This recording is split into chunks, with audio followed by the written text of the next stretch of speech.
भाग या बुद्धि कौन बढ़ा। एक समय की बात, एक सुंदर गांव था जहां लोग मेहनती थे लेकिन अक्सर अपने दुखों के लिए भाग को दोष देते थे। उसी गांव के पास एक पुराना बरगद का पेड़ था। कहते थे कि वहां एक अद्भुत कबूतर रहता जो बोल सकता था और जीवन का गहरा ज्ञान रखता था। एक दिन गांव की एक गरीब लेकिन समझदार लड़की सीता अपने जीवन की परेशानियों से दुखी होकर उस पेड़ के पास पहुंची। उसकी मेहनत के बावजूद हालात नहीं बदल रहे थे। आंखों में आंसू लिए उसने कहा, हे ज्ञानी कबूतर, बताओ मेरे जीवन में दुखों क्यों हैं?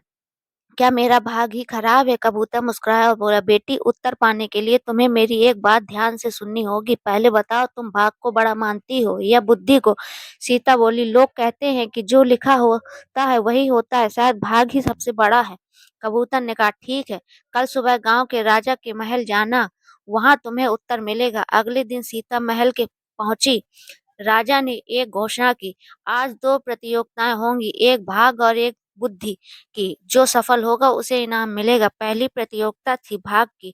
एक थैले में सोने का सिक्का था। लोगों ने कहा गया, बिना देखे हाथ डालो, जिसे सिक्का मिल जाए वही विजेता है। सैकड़ों लोगों ने कोशिश की पर सिक्का किसी और को मिला। सब बोले, वाह, कितना अच्छा भाग्य है। दूसरी प्रतियोगिता थी बुद्धि की। राजा ने कहा, एक सूखा खेत है, जो उसे हरा भरा कर देगा वही विजेता होगा। सब लोग चुप हो गए। खेत बंजर था, पानी नहीं था, लेकिन सीता आगे आई।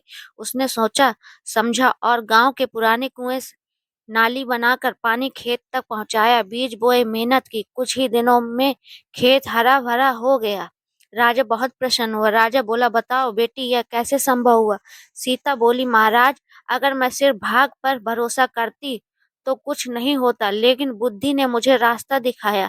तभी वही कबूतर उड़कर आया और सबके सामने बोला, आज तुम सबने देखा लिया, भाग अवसर देता है लेकिन बुद्धि उसे सफलता में बदलती है।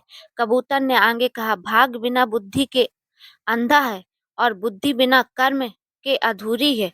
सीता को इनाम मिला, लेकिन उससे भी बड़ा इनाम था आत्मविश्वास। उसने समझ लिया कि इस जीवन में रोने से नहीं, सोचने और करने से बदलाव आता है।